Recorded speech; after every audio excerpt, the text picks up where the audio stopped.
It's Seltzer Time.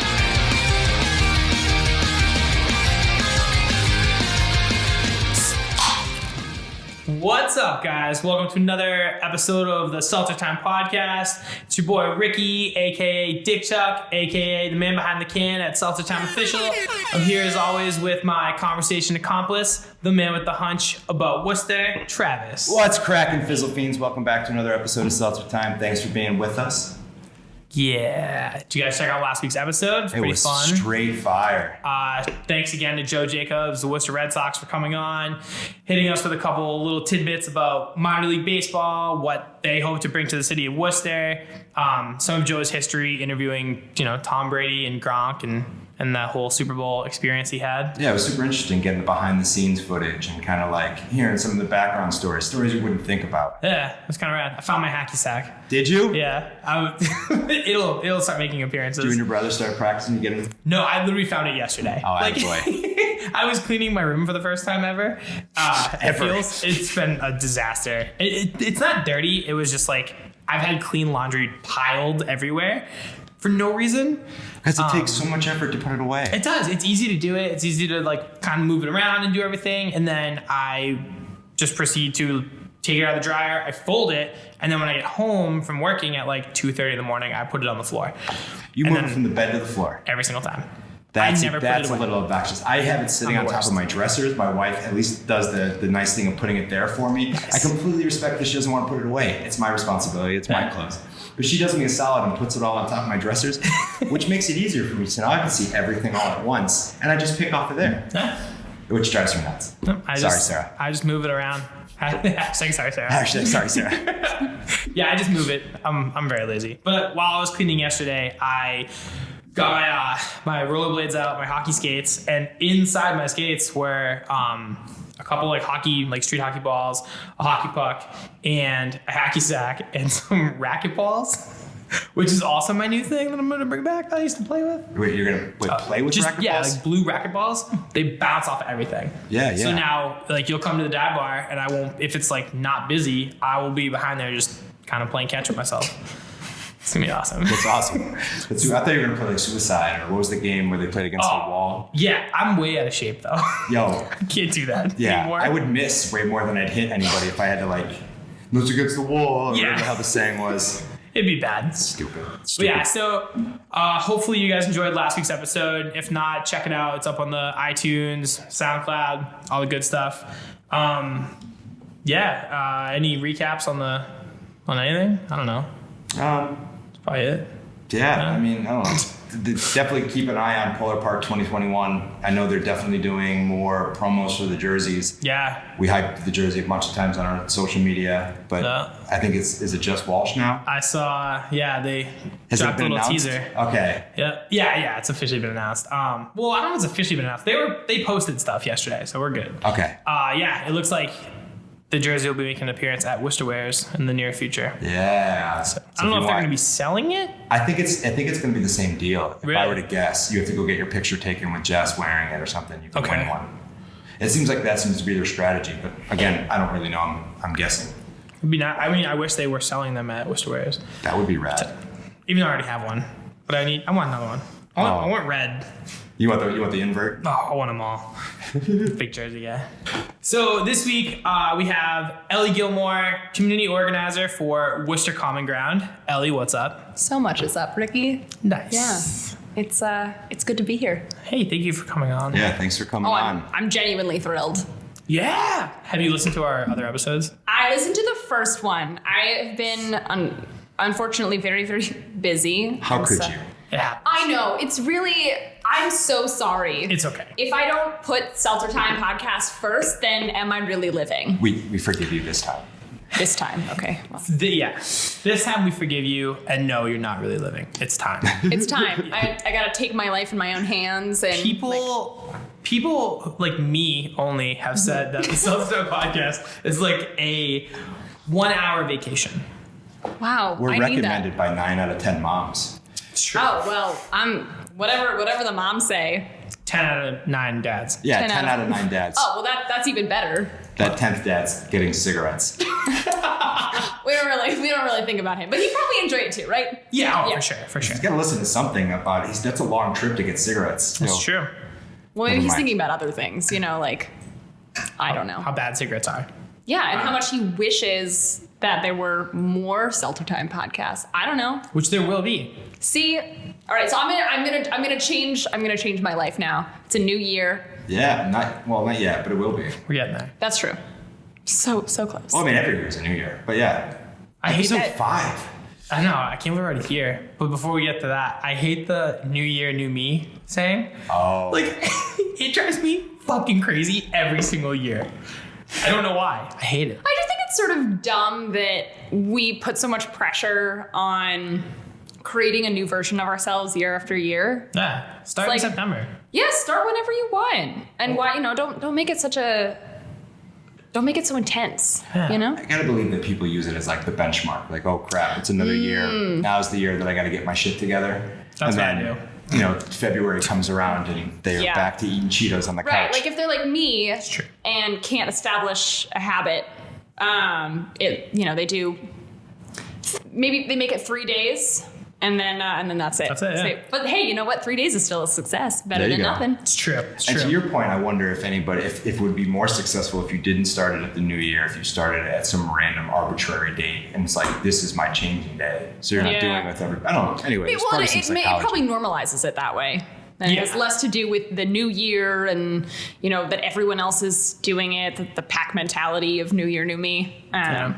Sure. Establishing a life set or a... Yeah. I think it makes it more personal too. Like, who gives a shit what everybody else is doing? It's true. I just hope people... I mean, we should, but... True. I hope people don't stop listening to the Seltzer Time podcast January 1st. No, if I anything... hope they're not like, New Year, New Me, That's I'm a done. terrible New Year's resolution. Yeah, that's just taking it the total opposite direction. If anything, I hope that come January 1st, it just explodes in popularity, like, Same. taking off like a rocket. Same. But yeah, so, Ellie, what brought you to Worcester Common Ground? So I got my bachelor's from Clark University in political science. And while I was there, I took up an interest in urban politics. And that's where I first learned about the concept of affordable housing. I understood a lot about city politics, but affordable housing was something very new. And by luck, my wonderful professor, former Mayor Joe O'Brien, shout out, connected me with Worcester Common Ground. I was looking for a summer internship. And so I hung out with them for a year because I just loved their mission and the type of work, and it exposed me to a lot of the inner workings of housing as both a resource and a field. And then when I graduated in 2017, again, I just got very lucky. The outgoing community organizer who I'd worked with as an intern was taking a job in Colorado, and they needed an organizer, and I needed a job. And so it really just kind of fell into my lap. That's awesome. Yeah. Nice. So what exactly does Worcester Common Ground do? Yeah, so Worcester Common Ground is called a community development corporation, which is it's a specialized nonprofit that is specifically tasked with developing and sustaining affordable housing. And when I say affordable housing, I mean a combination of subsidized units, often people who are receiving Section 8. And we do so we're given a certain census tract. Everything is all about data and census stuff. Yeah, and what we do a combination of ground up construction, but also rehabbing vacant or blighted buildings. That's a really important component of the CDC affordable housing work, is taking previously occupied buildings that have fallen into disrepair and turning them into quality, aesthetically pleasing affordable housing, because everyone deserves a nice place to live. For sure, they need a nice habitat. Yeah, exactly. It's just, getting not to get too technical, but housing Get super technical. But housing is, where you live, what that environment is like, has implications for the rest of the aspects of your life. So your mental health, your physical health, your access to services, your general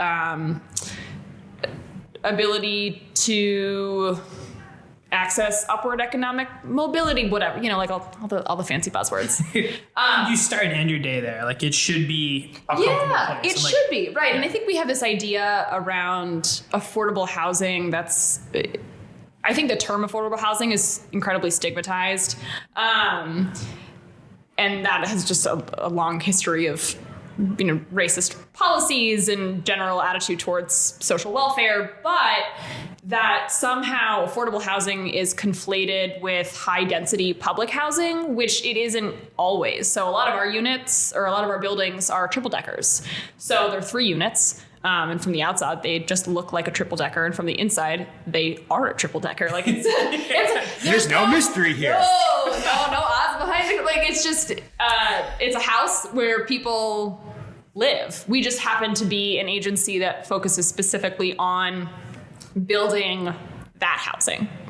So that's the housing side. And then a lot of CDCs in the past few years have started working on the community engagement or organizing perspective, which is what I do. So it's a combination of holding community meetings. It's a lot about capacity building, which is a fancy buzzword for identifying resources that people are interested in or may have an educational gap in, teaching them how to do it, and then taking a step back and seeing that become something sustainable. So ideally, my job wouldn't be necessary, because at some point we'd give everyone the tools that they needed to succeed. We'd dissolve systemic barriers, and then I would go off and do something else. We also do a lot of programming. My whole life has turned into basketball. I was going to say, I've seen you post a lot about this basketball league. Yeah, Trinity Lutheran Basketball League in our 4th season. It's really exciting. I played basketball for 1 season when I was 9. I was the second shortest person on the team, and I was terrible. I specifically remember in one game, I was so excited, and I made a really impressive 3-pointer, but in the other teams. Nice. You scored against yourself. I did. And so still hit the shot though. You just played right? yourself. Cool. I was like, oh, I'm just that cool. But so taking over as the organizer of this basketball league has taught me that I really have no athletic skills when it comes to basketball. Was there a basketball league before, or did you start? No. So my predecessor, Carice, it was born out of a need in our neighborhood to provide free, accessible recreational programming for youth in late elementary school, early middle school. There can be a programming gap there, and especially when it comes to free. It's grant funded, which is how we're able to provide it to them. But we also know that after school activities that are accessible and fun are a really good avenue or pipeline for youth to stay in school and be successful and explore their interests and avoid some of the negative forces, whether that be dropping out of school or drugs, and these are just, things that are beyond their control. Sure. They're things 10 years in their old. Environment. Yeah. And so the league existed before I got there, and I just was lucky enough to have a solid framework to take over with. And it's been, I love youth work. There's just so much you can learn from them. And I think about the neighborhood and what they're looking for. I don't think we prioritize the opinions and lives of youth enough in the conversation about community building, neighborhood building, city planning. Yeah. They're the ones that are going to be there the longest too. So it's like, yeah. And they can't vote, but that doesn't mean that the decisions we make don't impact them. So if anything, they impact them more because they're going to have to live with it longer. Exactly. And you know, when we're not able to create policies or programs or institutions that aren't adaptable to them and their lifestyles, and I think we lose out. We could have done something better from the get-go. Absolutely. For sure. So, without naming names, just more out of curiosity, do you have any like success stories of what kind of impact the league has had even in like a 10-year-old's life? I'd love to hear some of those. Yeah. So so last year we have a basketball court it's an outdoor like street court in a neighborhood called the Fatty Jenkins Cage. Named after a firefighter, Fatty Jenkins, who was just a big force in the neighborhood. He passed away young, I think in his mid-50s. And when in the mid-2000s, the court was revitalized by the Pleasant Street Neighborhood Network Center because it had kind of fallen into the dregs. But it's been this really kind of anchoring space in the neighborhood for so long, and we've had a lot of challenges up until now, I guess still today, with keeping it safe and clean and accessible and well lit and actively programmed. But we've been working with the city and the city manager's office, who's been so great about this, to revive the court and make sure that it stays a basketball court for the neighborhood. And last year, we were on the city council agenda, and I brought 2 of the youth from our league to the city council meeting. Maybe just I thought it was fun, but we had a conversation previously about what is a mayor, what is city council, like who are these people that I go talk to on a regular basis, and what kind of power do they have? Brought them to the meeting, and I had worked with them. They got up and they spoke during the public comment section. That's fantastic. And it was just incredible they were, I don't know, 11, 12 at the time. One of them is still in the league, and the other one is an assistant coach. That's fantastic. Yeah. Dude, I'm getting chills. That's right? so awesome. So it's just, and I think it's a testament to them, because all I do is give them information, the tools. Give them tools. Yeah. And I think also, building trust with them and listening to what they have to say. I find so often how amazing it is, how easy it is for youth to trust adults when you ask them how they feel about things. When you genuinely listen. And validate their feelings. It's so small. I'm sure adults would also appreciate that too. Absolutely. We do it to each other all the time. Right? Like, yeah, hell yeah. I completely agree with you. It's giving them a platform to speak that they might not otherwise have known about. One that also they feel comfortable with. One of the youth, the one who's our assistant coach, called me in September. Hadn't heard from him in a while. He said, "Hey, do you remember last year when you took us to the city council meeting to meet the mayor?" That was their big thing. They really were excited to meet the mayor. And I said, "Yeah, I do." He said, "Okay, well, I think I want to go again because there's something that I want to talk about, but I'm not really sure how." I said, "Great. Come to my office next week. We'll talk it through. You can figure out what you want to say, how you say it, what's going to make you comfortable to be up there." Sure. And while that ultimately didn't happen, it was on the bright side, he chose instead, he found the number of a city councilor, I don't know who, and called them to talk about whatever the thing was. Yeah. I was like, great. I mean, I love going to city council meetings, and I would have taken him with me, but he did it on his own. Did he get a conversation?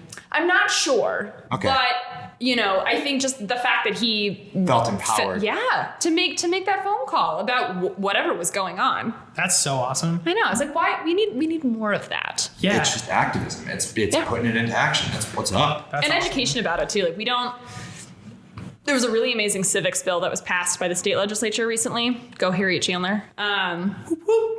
She's the best. But whoop whoop. Ever thrown out there? Yeah, always whoop whoop. My voice kind of cracked. That's okay. And any whoop whoop is a good whoop whoop. I'll take that. I feel like that's the beginning of a song. Any whoop whoop is a good whoop whoop. It's like a juggalo thing too. Like ICP guys, like. We're gonna be What, officially sponsored. their voice cracking is an ICP thing? No, that's just me being 12, That's fine. but less Your beard's gone. like less active than the 12-year-old you just told us about. Yeah, well, they're great, and I think we don't often think about how youth can engage in our public or civic discourse, and that's because the language around these things, it's so technical, and it doesn't have to be. I mean, when you ask someone, what does a community mean to you? What does your neighborhood look like? What are things that you see that are positive? What are things you see that are negative? What are some ideas that you have? That's the thing. You sit a kid down and ask for their ideas. I had a few kids in my office once about the basketball court. I have a full page, chart paper list of all of the renovations. There are cool colors, there's artwork, there are fancy benches, and these are all things that we're actually working towards doing. All within the realm of possibility, not laser grids and... No, I mean just genuine capital improvements. That's awesome. They wouldn't call them that, but to them it's it's the basketball court, it's the cage, it's a place that they hang out at, but there's an illegal dumping issue. We don't have a trash can there. Whatever, there's no lighting, whatever the issue is. But I asked them, if you could, do something to the basketball court to make it look a different way, what would you do? And you just couldn't get them to stop talking. So Sure. That's so awesome. I know. They could do my job for me. That's kind of what you want. Isn't that the whole... But that is, right? That's part of the empowerment piece. Yeah. Keep spitting. That's awesome. Have Nobody any of those... can see us. No. True. Have any of those improvements been put into action yet? Yes, so we very fortunately were selected as a Working for Worcester site for 2019. Nice. Really excited to make that happen. So the plan as it stands now is to do some of the things that I mentioned, specifically fixing the fence. The chain link isn't attached in all of the areas it should be.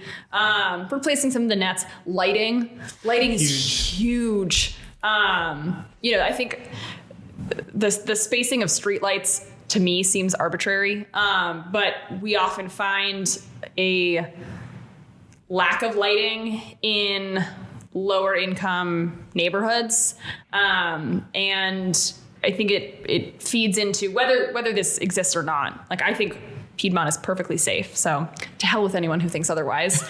But that when I was a kid, I grew up in a suburban college town, but it was well lit enough at night. We could just walk around our neighborhood, walk around wherever. And, why can't youth in Worcester also be able to do the same thing? Right. Why can't they have that same safety? Yeah, right. And just assurance. Yeah, that in their neighborhood, they can walk around and feel safe, because also everyone knows each other. Yeah. It is very much a neighborhood in its truest sense. Working with lighting, a trash can. It's funny how big those things are. The trash cans? Yeah. Well, no, I mean of importance. Oh yeah. For a basketball court, thinking about myself being oh yeah, I would love to go. Sometimes I have problems finding a trash can walking into a building, and you don't even think about it if you don't need it, and then you're fuck, I gotta get rid of this coffee cup, where does it go? And never mind being a little kid where you got snacks and that whole thing, and you're trying to keep it clean so it's safe and not gross. Yeah, waste management. The thing I find the most alarming is you haven't made a request yet that's out of the ordinary or out of necessity. Yeah. Lights, a place to put trash. I know trash comes with another issue of who's going to empty the trash. Totally. Who takes responsibility. But that's all things that can be solved. Mm-hmm. Yeah.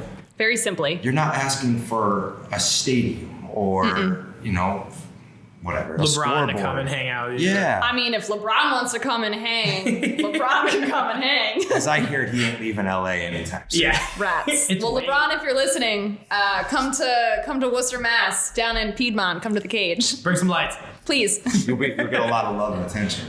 Yeah, right? That's awesome. Yeah. Nice. So, that's really, really cool what you're doing for Worcester.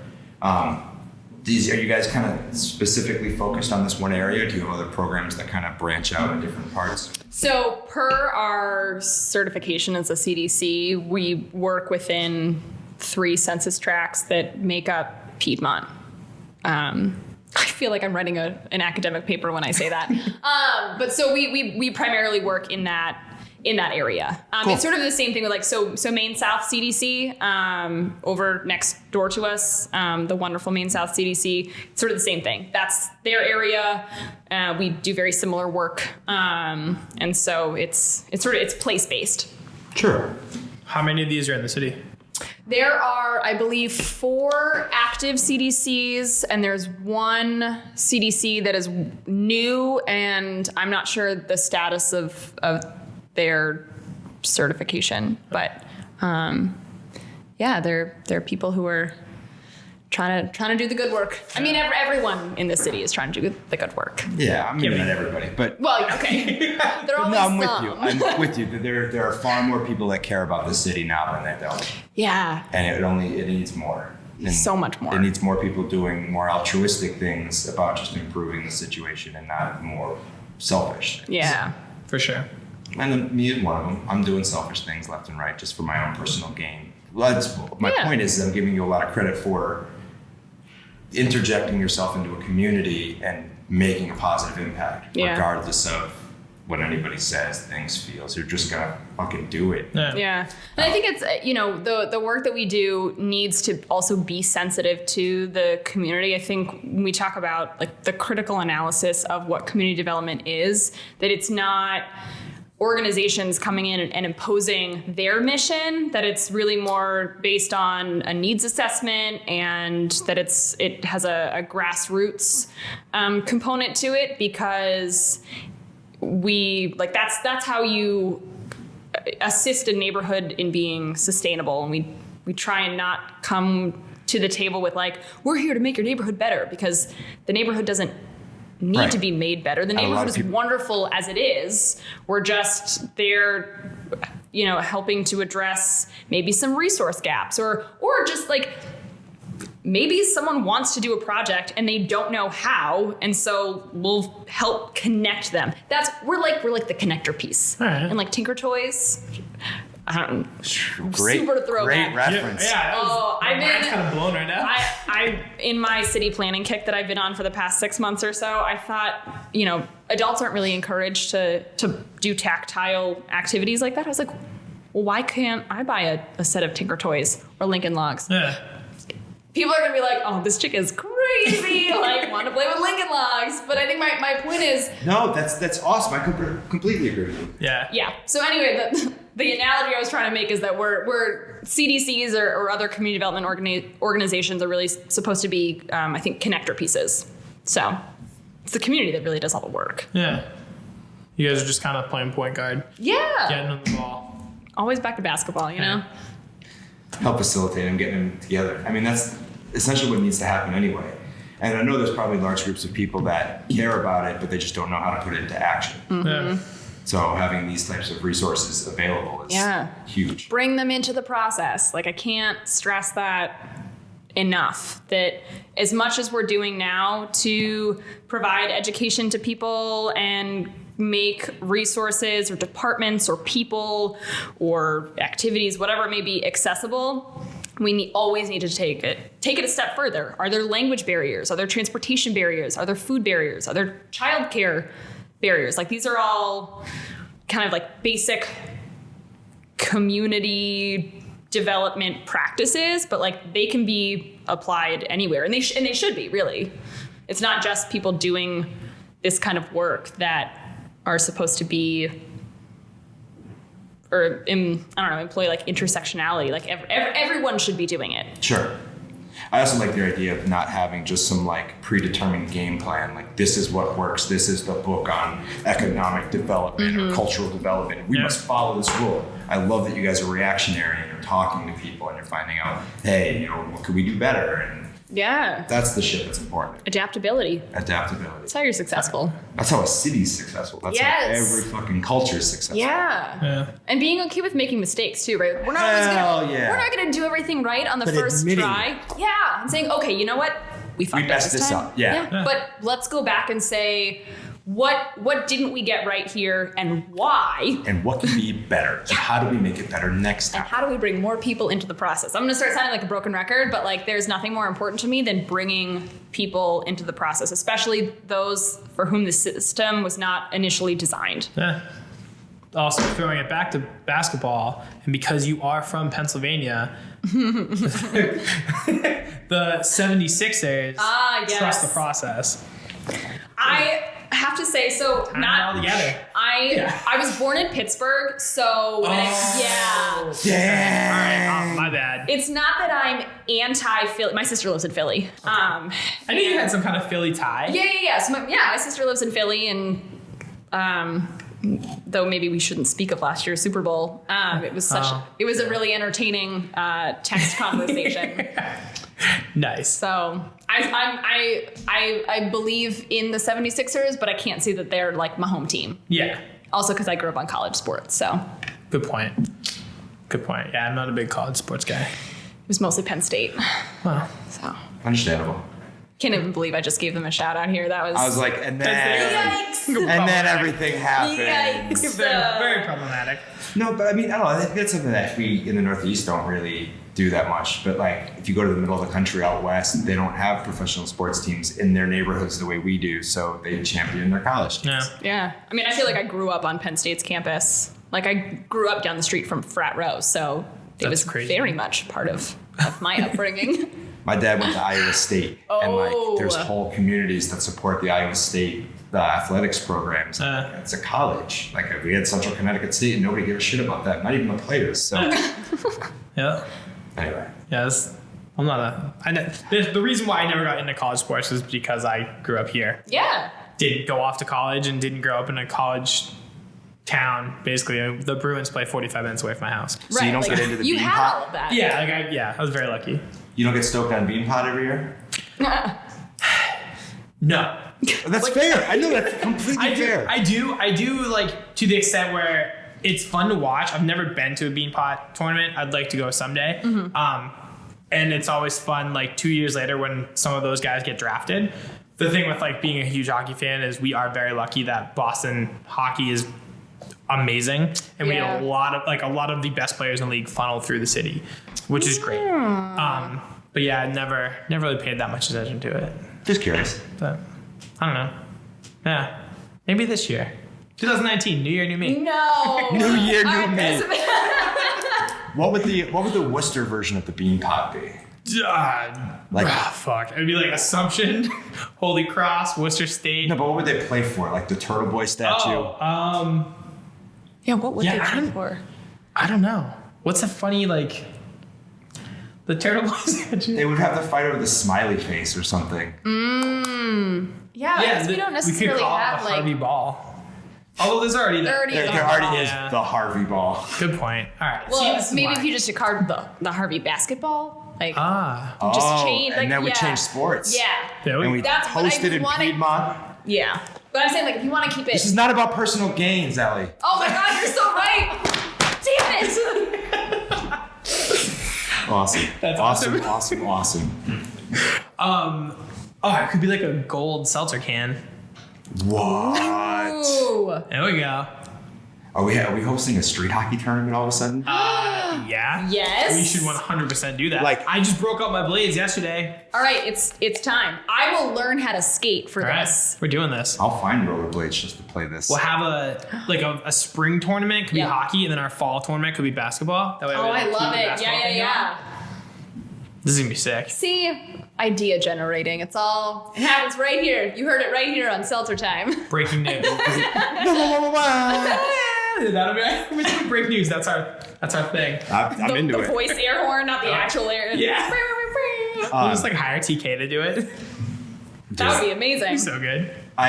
So the listeners may have already heard it by now, but I'm fairly certain I'm going to start putting an air horn during your intro. Yes. So I downloaded a good one the other night. Yes. So be prepared. Yeah, instead of just the one little man, it's a man. Oh. So Yeah, I feel like that works better. Like Yeah. it's really like, hard to do. You actually need the button to to do it here on the you screen. physically do it. It's not. Yeah, it doesn't look right. It just never sound right when I tried it. Like I'd have to I don't know, but it could all just be my own. We can play with it. Yeah. We'll figure it out. You might My own get really tired of that shortcomings. sound if you play with it too much. Yeah, I don't know. I've been yelling it for a couple of years now. I still love it. Yeah, how can you not? It's like the subtle tones of the Vuvuzela. How could you get tired of that? Oh, yeah. That was another trivia Was it? question once, yeah. Oh, we won our trivia tournament Yo, last week. shout did? out! Yeah. That's incredible. I'm It always was so sick. proud of people who win trivia because I'm terrible at trivia. I do not have that kind of knowledge stored away It's the in my best. brain. So that's incredible. What did you win? So we play like a tournament at Vintage Grill. Cool. Every Tuesday. Last week when we finished recording, we went and played the actual tournament. It's like a 2-month long season, I guess, and then the top 5 teams make the tournament, which is just one game, but they change the entire, nothing's the same, but he uses a lot of the questions you've had over the last 2 months. Oh, I see. So, Interesting. yeah, it's pretty cool, but there's different variations of the game. It's not Okay. the same picture round, and things are a little different. Wow.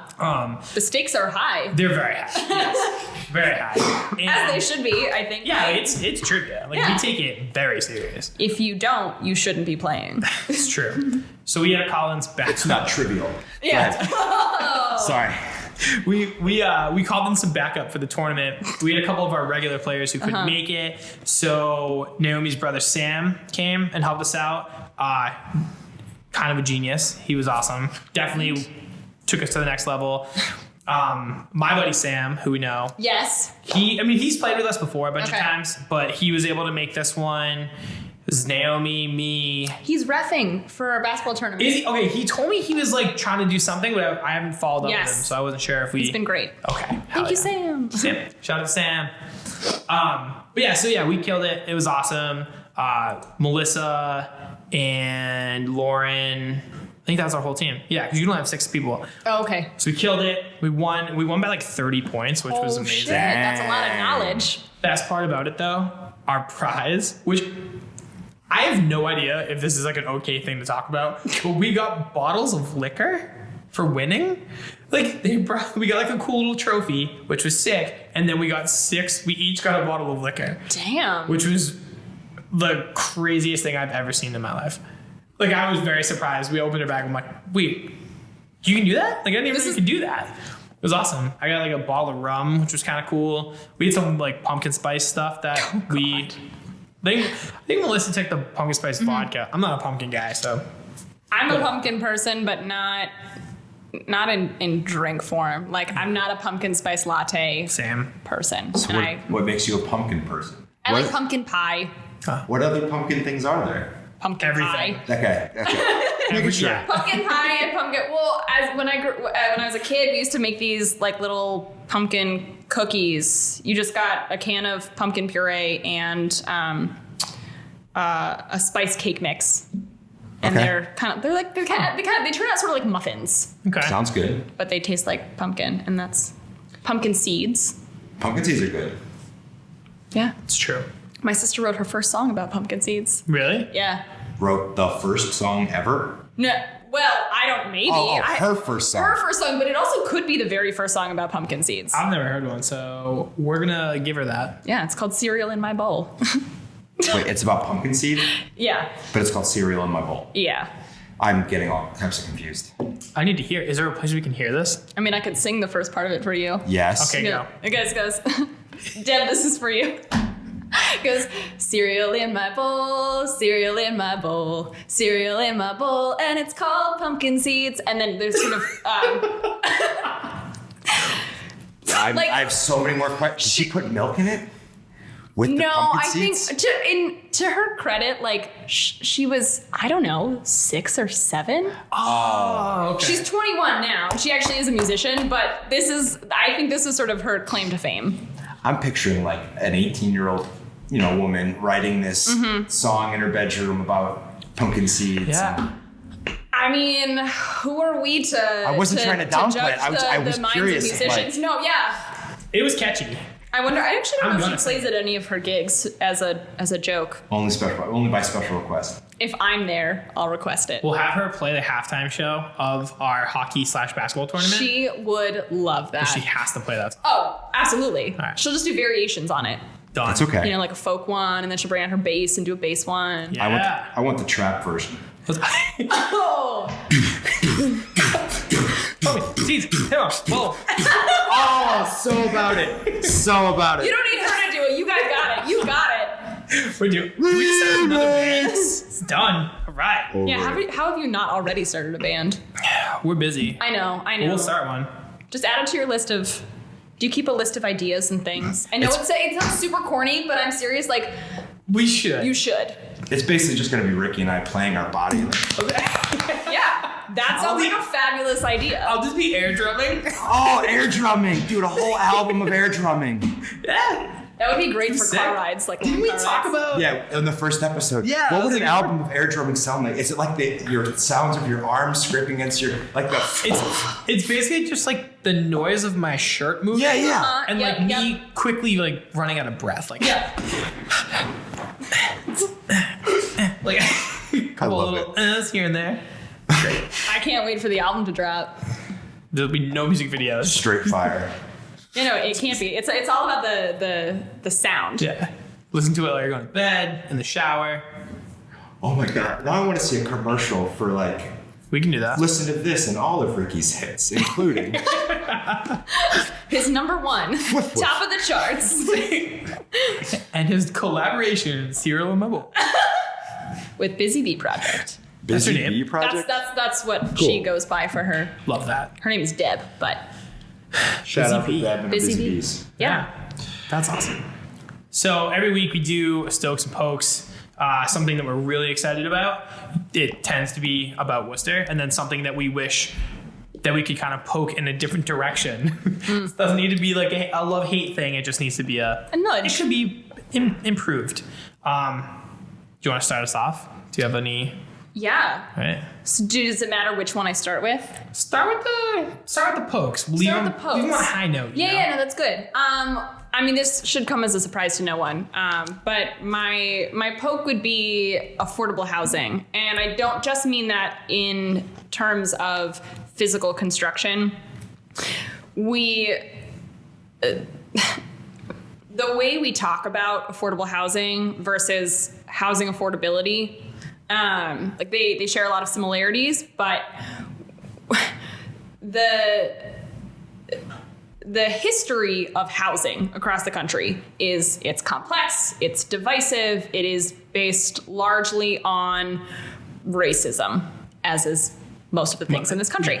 But specifically with regard to housing, what we're grappling with now is not only deconstructing those policies, but also looking for kind of a paradigm shift. So in Worcester, I think sometimes we forget that affordable housing it's just people looking for housing. Like on any given day, we probably have, 15 people that come into our office looking for affordable housing. A place to live. A place to live, right? And if we're going to consider housing as a human right, then we can't stop affordable housing work until every person in this, if we're going to talk about Worcester specifically, everyone in this city has stable, affordable housing. It's not really that novel of a concept. And because housing from an economic perspective is so confusing, I've been reading a lot of papers about the economics of housing, and they drone on. I'm sure but we often miss the nuances of it in our conversations. So it's not just CDC's building housing. It's also, how do we contend with a heavily regulated public housing market, and then this private housing market that is ordinarily what we consider market rate or above market rate. And the rental prices in Worcester have gone up 16% in the last year. And I think that has to be talked about more. Why they've gone up, a lot of economic submarket related things. But as this city develops, and it will continue to develop, we need to think really critically about decisions that we're making in terms of housing, and whether 5 years from now, 10 years from now, when Worcester is this big, booming, wonderful place, have we served everyone? And we served its actual community. the actual community and our to make sure that we're not perpetuating concentrated poverty, that, maybe we need to rethink our zoning laws. And these are, when I mentioned earlier about like the technical language of planning, it's so exclusionary. I only know about this because I am a huge nerd and read on it like on my own. Like I will go home and read academic papers about zoning because I find it interesting. Party animal. I know. It gets crazy. Sorry for partying. Yeah. So is that still a thing? Sorry for partying? Oh, we did. Good. I feel like I just like been out of the loop for a while. It's like my lifestyle. I thought you said you listened to the first episode. Anyway, never mind. Anyway, sorry, Ellie. Sorry, Ellie. No. I deserve that. But just that, the people who are making these decisions, I think, have good intentions, but that doesn't mean we shouldn't hold them to higher standards. So everyone needs a re-education about affordable housing, because what worked for us 10 years ago is not working now. And we're seeing the negative implications of that. And, CDCs our hands are tied behind our backs because we're at the mercy of state funding. And so we can only do so much. Sure. If it were up to us, we'd be building affordable housing every day. Yeah. Right. That would be glorious. Like you go back to the money tree and take another 1,000 off the branches. Yeah, exactly. But we're not, because we don't have the capacity for it. And I think our city exists the way a lot of traditional cities do, where you have an expensive or potentially expensive central business district, and then the thinking is that, it trickles out. It's like, no, that's called gentrification. And we need to and people are so they're so apprehensive to talk about that word and its impacts, but it's like, that's why there's the phrase development without displacement. And that can exist.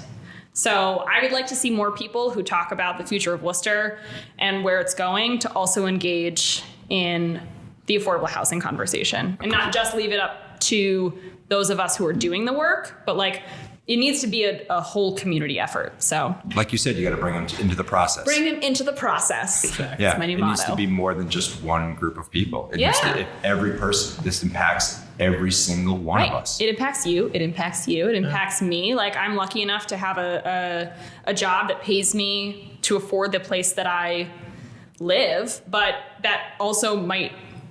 I'm lucky. It's if I weren't in that, and not everyone is in that situation. And so until we can fix wages or the provision of other types of services, one thing that we can do very, very tangibly is create better housing policy. Get people into houses so that when they get that job interview, they have a place to shower. They have a place to sleep. It's all social determinants of health. Want to get academic about it. But again, you're not talking about anything mind-breaking. Right. These are all really simple. The three basic simple needs are food, shelter, and water. Water, food, shelter. What are the three basic human needs? Water, food, shelter. Water, food, and shelter? Yeah. Maybe. I think there's sorry, Maslow. I don't know. We might be letting you down. I'm messing something up. Is it human interaction? Is that one of it? I don't remember. Anyway, but still, just to that point, they're not asking for anything they don't deserve. And it's not difficult to understand either. That's what I've been trying to do lately, is figure out what are these things that we're all talking about that impact us, but we probably wouldn't seek out on our own. How can you make that information accessible so that someone's like, oh, I never thought about it that way. Maybe I should learn more, or maybe next time I can pick up the phone and call my city councilor, or I see a street light that's out and I know how to report it to DPW. It's such little things like that. It's true. Yeah, I always like how your Instagram story, I remember yesterday or today or something, was the recycling thing. Would you go if there was more or better access or something? Yeah. I was I never ever thought about that. Right? Just putting those words in front of me, kind of jogged my mind a little bit. To be oh shit, would I we have at our apartment, they come and pick up our recycling. Right. It's very easy. But some places it's not. Right. And I think, the location of services matters. So just because there is a bus line doesn't mean that people necessarily have the time to take out of their day to take the bus all the way to 76 East Worcester Street.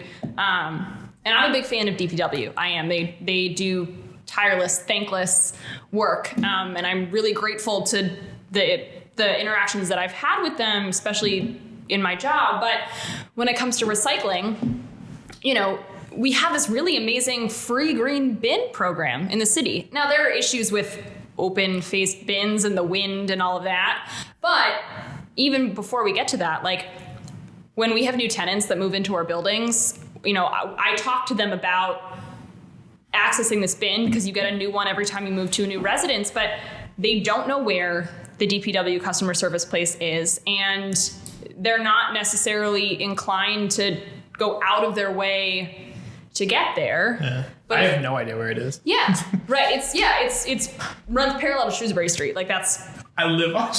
Right? Oh, I yeah. should It's definitely literally know where. It's probably like maybe 2 minutes from your house. Really? Like, probably, yeah. I kind of messed know where up. it is. As somebody that bought a house in the city, I did know I can go down and get one of those bins. I just Really? assumed Yeah. So they if handed you, them out and I lost. right? So and you can get up to 2 additional ones for $5 each. So in total, you could have 3 green recycling bins for a total of $10, 3 for $10. And What a deal.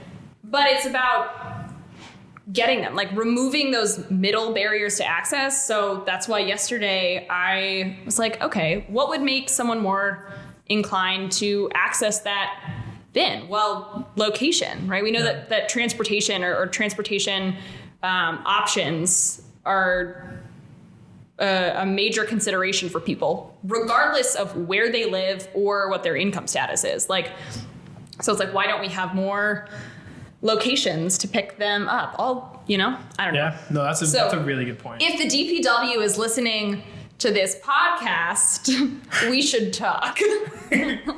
Thanks for listening, guys. Yeah, DPW, what's up? Yeah, hey, Come on, love you. podcast. All right, so that was all one big poke. Do you have a thing you're stoked about? Yes, I'm really stoked about the Creative Hub. Yeah. So I am a huge proponent of arts in the community. I grew up as a theater kid. Before I found politics, I wanted to be on Broadway. Very different switch. Yeah. But, like my own arts education had profound positive impacts on my life. And I think Worcester and all of the really incredible creative things that we're doing, like this last year of Powwow was my absolute favorite, especially seeing a mural or 2 murals on Chandler Elementary, which is right in the heart of our neighborhood. Like I walk by there every day at work. That's awesome. And just seeing the representation of the communities in this art. So the Creative Hub, I know that, they're trucking along with their fundraising, but I'm excited to have a space that is accessible for everyone in Worcester, from youth to adults, from individual artists to group things, and just another community gathering place. Yeah. I think there's nothing more special than gathering and sharing your creativity. I mean, it sounds corny, but it's true. Yeah, no, 100% agree. right. So that is what I'm super stoked about. So everyone should, if they have the means, donate to the Creative Hub. Check out the Creative Hub. For sure. Yeah, I mean, you're talking to somebody that's 100% proponent. We're in a space, Technocopia right Yeah. now. It's like we're sitting in one right now. Yeah. That runs, very similar. And again, we need more. There's more opportunity. There's more people that are not being served yet. There's more people that need, access to these materials, or they want to feel inspired or create, and they just don't have the tools or the skill set of it. That's what these organizations are for. Yeah. Empowering these people, showing them. Right. Teaching a Then- man to fish. Yes. Not literally a man, No. but teaching a person to fish. Yes. It's all about fish. My, can I go next? Say that again? Can I? Be really- Oh, yeah. Can I go next? Yeah. please go next? I thought you were talking about a type of fish. And I'm like, I've never heard of that fish. I am not a fish guy. Like, Same. I don't like the band. I don't Yeah. eat a lot of it. Like, I like fish and chips and like oysters, which are Yeah. Have you ever caught a fish? No. Well, I mean, wait, what? Like, have you ever gone fishing? Oh, yeah. I thought you said, have you ever caught a fish? And I was like, no, I don't know what that is. But yes, I have gone fishing. My uncle was a fisherman down the Cape. Oh, so okay. It's something I don't like to do it. I just don't. It's not your thing. Yeah. I don't eat it. I've gone fishing, but I don't eat the fish, so I didn't catch it. I just made it late for something. Yeah. So I had to throw it back. Oh, yeah. Also, like, Shout out Mitch Hedberg joke. Yeah. So what's your stoker, Paul? Wait, okay, yeah. So Not fish. the only reason why I wanted to go first or second was because my poke is actually kind of right along the idea of what the Creative Hub is bringing to the city. I'm bummed about the lack of recording space we have.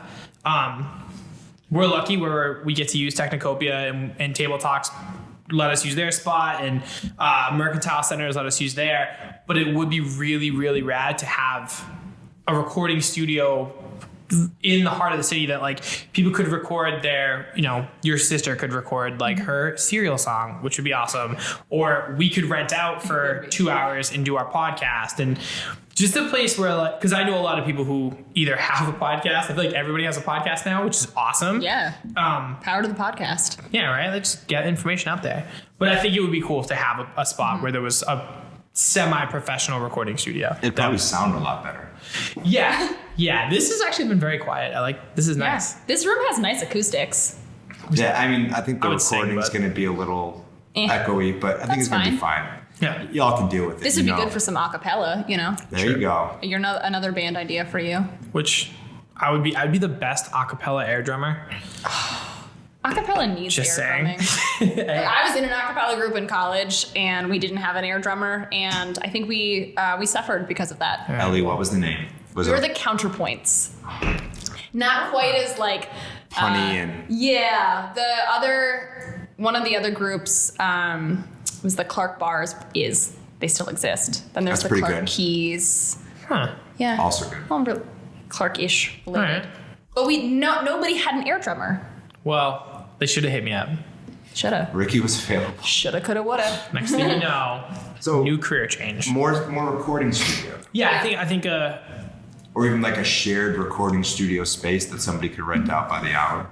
well, yeah, that's what I'm more like trying to get at is so even if there was a place like in the Creative Hub, like a little room, you don't need much. Like right now we're doing this with a laptop and 2 mics and like a table. Like it's kind of all you really need. Right, DIY. But it'd be sick to have a little bit of some, like a couple more mics, maybe some soundproofing, something just to make it sound a little bit better and give everybody there. I feel like that kind of goes back to your point about, asking for things that are not that huge. It's one space that doesn't require a lot of materials, and then but the power of that space could be accessibility and introducing a new wave of recording projects. Sure. Yeah. I mean, one would argue that there's a couple of radio stations, community-based radio stations are set up with that type of mentality. But given what we know about some of our friends and what they had to deal with, they are now subject to their schedules and their kind of time constraints. And so it can't be as flexible as we do this podcast. Yeah. We have no day that we record. There's no like set day, set time. Right. Yeah, we kind of just roll bend with it. Yeah. And like there are probably going to be sometimes we'll record 2 episodes in a week until we get ahead of ourselves. Right. At those type of radio stations, you can't do that type of deal. Yeah. And they're not set up for that. They're set up for terrestrial broadcasting. Whereas we're kind of going straight to the net and people are, enjoying at their leisure. Right. Yeah. But there should be options for both. Agreed Exactly. is my point. 100%. Yeah. Yeah, I'm thinking more of like a podcast hub almost. Studio. Yeah. Well, then think about also like the educational components of that. Like, I don't think in the course of my education that I ever really thought about podcasts or recording outside of like things that my dad suggested to me. But how do you introduce younger people to something like this? Maybe they didn't ever think that they could make a podcast. Like, how does that elevate their voice or even just like introduce them to the technical aspects? Sure. I'm 31 and never thought, I had no idea how to do this until literally like a month ago. Yeah. Like I didn't know you could put a podcast on iTunes if you weren't like Joe Rogan. Right. I did not know you could do that. And then Mr. iTunes comes along and invites you for your podcast. Join us. Yeah, right? Here's your golden ticket. But I think like also It'd be a golden apple. Yeah. Oh. True.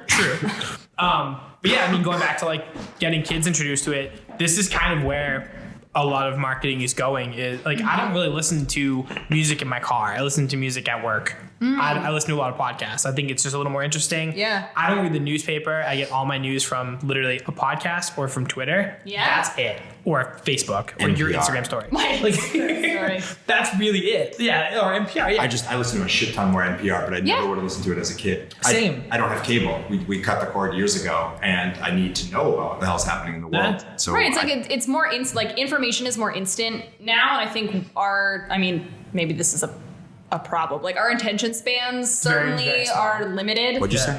I feel like that's right. It's like how you get off on any type of tangent. But like, so we need access that is more frequent, and that is easily digestible and kind of fun. Yeah, for sure. And you can have fun podcasts and you can have educational ones. And Yeah.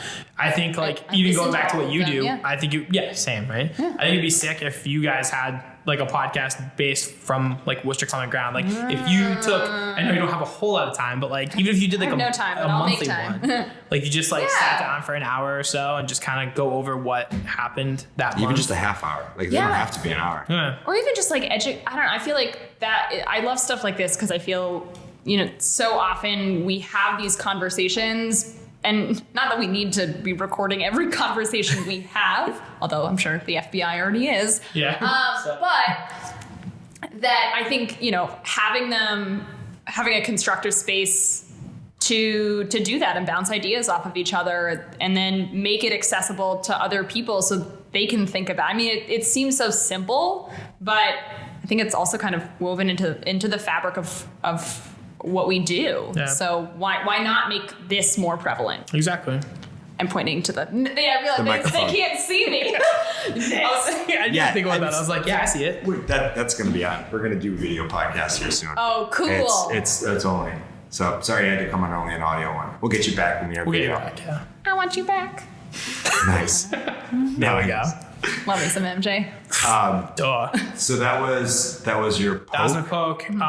My stoke goes back to what my poke was last week, where I was kind of complaining about the lack of places being open on a Monday night to go and get dinner or get a drink or whatever. I was super ignorant about that. One of the best Mondays I've had in a very long time was about 3 weeks ago. Me and my buddy Mike went to Nick's for their the open mic comedy night that Brian O'Donnell and Sean Connolly host. Mm-hmm. They're the guys who put on the Woot Nanny Festival, which is awesome. Yeah. Shout out Sean's beautiful sweaters. Yeah, Sean's doing this like 25 Days of Christmas sweater, ugly wow. sweater thing. Wow. He does it every year, and it's my favorite thing about That is December. a commitment. It's awesome. He's so good. And He had like a changes dog in the them. photo yesterday. It was hysterical. Yeah, he's doing it from Texas right now. Like him and his fiance went back to Texas for the holidays, and he's there. Like, and he's still doing comedy shows like every night that he's there. Like, Dedication. dude is just fucking hustling. Dedication It's awesome. to the craft. He's the best. But yeah, so this morning I was trying to think of like something I'm stoked about, and I'm really stoked about the fact that every Monday night you can go to Nick's and see Sean behind the bar, different Sean, and then go watch free comedy. There's no cover charge, which is incredible. In a gorgeous room with like, it Yeah. feels like you're dipping back into the 20s. Yeah, like that room's sick. Like the stages are perfect size for one person to stand on, and like maybe bring a prop if needed, which not a lot of them do. But yeah, so yeah, right. Bring props. But now on Monday nights, go to Maddie's and get dinner, and then go to Nick's and catch really, really, really funny comedy. It's awesome. Everybody's awesome. Like it's just such a sick spot. So I'm stoked on that. That's awesome. Dope. Follow Woot Nanny on Instagram. Yeah. Because that's not their only. They do comedy. It feels like they have an event going on every night. Right. Even when the festival is not in action. Right, they're still doing They're their thing. still like Do killing they it. also do the hot dog safari? Is that the same? Yeah, it's all the same. That's same what I crew. thought. Okay. They're like one of the hardest working communities in the city in terms of like entertainment and just being the best people ever. They're awesome. I feel like that's what it takes, right? Like constant commitment to what you're interested in. It's true. And props to them because getting that stuff off the ground, I'm sure, is so difficult. Yeah. And like shout out to Nick's for giving them a venue and not charging them and just being really, really good. Yeah. Another like the partnership between like I'll open my space up for you to use and then like, I'll scratch your back, you scratch mine. Exactly. But in a way that's like everything is mutually beneficial and makes the community better. Yeah, it makes sense for Nick's because Nick's is probably going to sell a couple more beers that night. And then the people come in and get a decent show. Why not? Exactly. And then people might come back just for the... Yeah. I know Sean mentioned the last time I was there that they're moving the Sorta Late show from Ralph's to Nick's. Just a little bit more, and it makes sense. Like all their comedy stuff happens at Nick's. And then once a month they do Sean's show from Ralph's, which is a bigger room, but at the same time, like it's a different vibe at Ralph's than it is at Nick's. So it's kind of, I'm excited that it's all going to be in one spot. Yeah. I'm sure you're getting some Ralph's diehards that wouldn't necessarily go to a comedy show, going upstairs and harassing them. Yeah, right. I'm sure that's not a good thing. I'm sure it's happened. No doubt. But yeah, so that's mine. Travis? So I got a weird one this week. I have a stoke and then a poke and then I'm stoked, and it's all about the same thing. I'm so wow. Yeah. Full circle there. I know, it's big. It's big. And so this week at the library, the Worcester Public Library, they invited in a couple drag queen They had drag queen story time, and it was hosted by Poison Envy, Miss Gay Worcester 2018. They had a large group of kids and families, I should say, come in and listen to 3 stories read by these 2 people, and they did a fantastic job. It's awesome. Event went off without a hitch. Super stoked. Need more of that kind of stuff. We're all people. We're all different and weird, and it's the weirdest people that are most interesting, so let's champion those. Then, fast forward, Worcester Public Library puts it on their Facebook. Like saying, yo, we did this awesome thing. Check it out.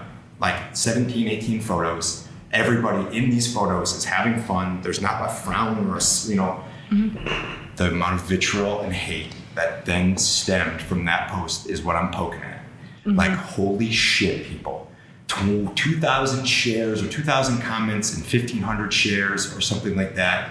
All types of hate speech. One douchebag saying we should teach them about guns and not about people. And it's like, you're kind of missing the point. Maybe there's probably an educational component for guns, but that's not what this is about. And then fast forward one last time to what I'm truly, truly stoked about is everybody showing up on this goddamn internet, on the Facebook, the actual locals coming in, realizing that the people that were talking the most shit weren't from here. They were just internet trolls, as Bill Shaner's article points out. Keyboard gangsters. Yeah, internet warriors The worst. hiding behind their screen.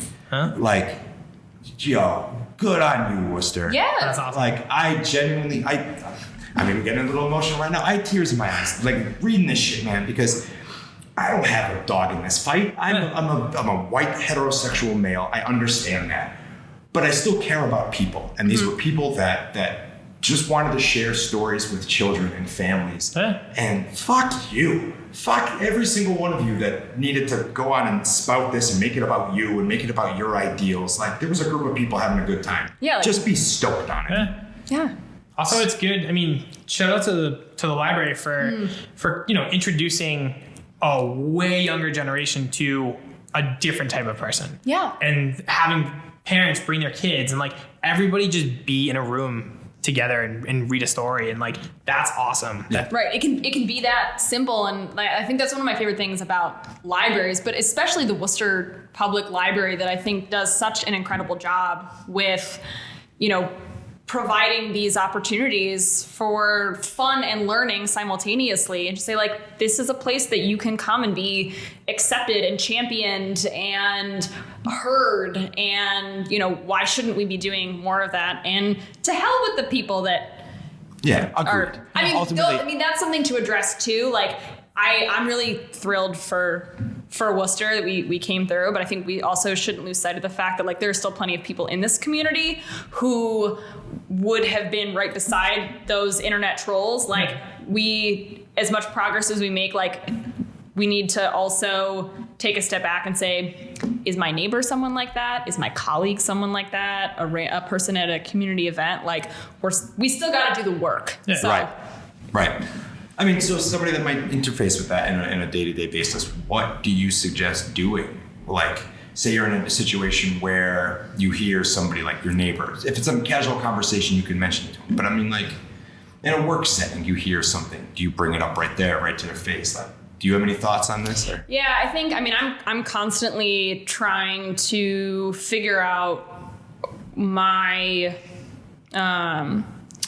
what my own allyship looks like. I think it's such a learning process because it also requires me to do, it's very introspective, and I have to do a lot of deconstructing of my own knowledge. Sure. And asking other people. And the other thing too is like what works for one person doesn't always work for another. So in a work setting, I think, as much as I can, I always try and approach things from an educational perspective. And I can do that because I am white. And so my ability to engage with these subjects, like I have the privilege to say, okay, I'm going to maybe set aside my own personal feelings and try and come at this from a different perspective. And so like, that's what I try and do. I think when it comes to maybe some members of my family or even like people who were close friends or are close friends will say something, and that makes me a lot more sensitive. And I am I'm a very sensitive person. I think even something as simple as like, what do you mean by that? A lot of the time, I think people make inappropriate, racist, problematic comments off the cuff without thinking. And usually if you ask someone like, wait, what do you mean by that? Or if they tell a bad joke, like an inappropriate or racist joke, I like to, you just say like, I don't get it. And you say, I don't get it until they explain it. And then usually they're like, it's an awkward interaction, but the point is there are sort of innocuous ways of getting people to interrogate their own thinking without saying, let's sit down and deconstruct, because that's exhausting. That's the other thing. It is exhausting. And it's not nearly as exhausting for me as it would be for, a person of color or someone like, or just someone who isn't a cis white female, you know? So. Just to rewind, one of my favorite things, when somebody tells a black racist joke, you say, what do you call a black guy flying a plane? And they look at you and they'll probably come up with something terrible and you say, a pilot. You fucking racist. Yeah. It just, it's right. It's turning it back on them and making them realize that, most of what they're saying is stupid. Yeah. Well, all of what they're saying is stupid. Yeah. But that like, with this idea of political correctness and how hated it is, I think it's just kind of ridiculous. It's like we evolve as a society, our language evolves, our social norms, our culture, we evolve, and we're at a point now where, things that were said 10 years ago are not funny anymore. So, and that's okay. Like, I'm sorry that, I'm not sorry, actually. Your racist joke, your sexist, misogynist, transphobic, homophobic, whatever joke isn't funny anymore, and we're not going to let that slide. So step up your game. Yeah. You know what? Right. Seriously, find something else that's funny that's not tearing down someone's existence. Like, my God, there are plenty of things to laugh at. There are plenty of things to laugh at every single freaking day. It's a funny, funny world we live in. Like, yeah. Don't be a dick. Don't be a dick. That's a motto we could all take to the bank. We had a sticker on the mirror at the dive bar that says, don't be a dick. Good. And it's like, it's one of the first things I ever noticed going there. And then working there, the first time I was behind that bar, I like just saw it and I was like, I fucking love this place. Like, peers into your soul. Yeah, like that's just what a great motto to like live by. Yeah. It's fantastic. Like we at Hunchback Graphics have a no asshole policy. Like for the same reason. Fuck it. Life's too short. I don't want to deal with assholes. Yeah. With no reason for it. Right. They're not worth the time. I think, we spend a lot of time trying to figure out how do we, I'm all about bringing people into the conversation, and absolutely to move forward, we need to deconstruct the racism in our country. And that does require some patience and sitting with people who are vehemently opposed to, I don't know, just decency and people's existence. But I also think that, like, I don't know, look, we can all be better. We can all be better. There we go. Well, happy-go-lucky. This is awesome. Ellie, you've been fantastic. Yeah, thank you so much. You guys are fantastic. Like, Thank you. This has been a wonderful conversation. Thank you. Yeah, likewise. Thank you for having me, letting me talk about this stuff for fucking ever. Like, No, But it's cool. a good thing. Like, hopefully anybody that listens, takes something from it. So yeah. where can people find out about Worcester Common Ground, and where can people find out about you? Yes. People can find out about me personally on Facebook. Facebook friend me if you'd like. That's totally fine. I post almost entirely about Worcester and city planning. And then Worcester Common Ground has a website, wcgcdc.com. But most of our updated stuff is on our Facebook page that I try and update as much as possible. Or Instagram, as Ricky mentioned. I've been doing a lot of education on Instagram. What's your handle? It's ELLIE_BROOKE, Ellie Brooke. Okay. So yeah. Literally like one of my top 5 favorite follows. It's awesome. I'm honored. Whether you're posting the cats Oh yeah. or Please. it's like straight news, it's always very entertaining. Yeah, gotta keep the people happy. Yeah. Cute, weird cats, but also like let's talk about the city and what we could be doing better and Real talk. Yeah. You'll get a +1 follower after this podcast. Thank you. Boom. Thank you so much. I'm very excited. Awesome. All right. Well, I think that pretty much sums it up. Yeah, I've been Travis. You can find me on Instagram at @HunchbackTravis. I've been Ricky, aka the man behind the can, at Seltzer Time Official. You can find me at DickChuck77 or Seltzer Time Official. Oh, I thought this was what that was. At think Seltzer it Time was- Official. Either way, you know the drill. Thanks for all the love on the Seltzer Time. Definitely send us more Seltzer Times. Get yourself opening them cans. Also, if you want to hear anything about the show, or if you want us to talk to somebody specific, leave us a comment, leave us a message. You just have thoughts on the show, leave us a comment, leave us a message. We'd love to hear from you guys. That's what's up. Sorry for partying.